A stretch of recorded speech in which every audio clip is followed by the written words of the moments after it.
Hello সবাইকে, সবাই কেমন আছো? সবাইকে জানাচ্ছি বাংলা নববর্ষের শুভেচ্ছা। তো আজকে হচ্ছে পয়লা বৈশাখ, আর পয়লা বৈশাখ উপলক্ষে বাড়িতে একটা ছোট্ট করে সত্যনারায়ণ পূজা করার আয়োজন করা হয়েছে। আর আমি সকালে ঘুম থেকে উঠে সকল কাজকর্ম সেরে স্নান সেরে সুন্দর করে পূজার আয়োজন করেছি। তো পুরোহিত চলে এসেছে, পুরোহিত মশাই এসে পূজা শুরু করে দিয়েছে।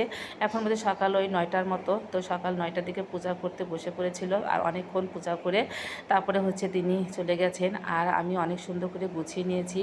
তো আমার গোছানোটা কেমন হয়েছে সবাই কিন্তু অবশ্যই কমেন্টে জানাবে। আর হচ্ছে আমি পাশে বসে উলুধ্বনি দিচ্ছিলাম, শঙ্খ বাজাচ্ছিলাম, আর ঠাকুর মশাই মন দিয়ে পূজা করতেছিল। তো নতুন বছরের যেন সবাই ভালোভাবে থাকতে পারো সেই কামনা করি, আর সবাই আমার জন্য আশীর্বাদ করবে, আমরা সবাই যেন ভালো থাকতে পারি, সুস্থ থাকতে পারি। তো যাই হোক, সবাইকে আবারও নববর্ষের শুভেচ্ছা জানাচ্ছি। আর এখানে হচ্ছে গোলা প্রসাদ করেছি, এই যে।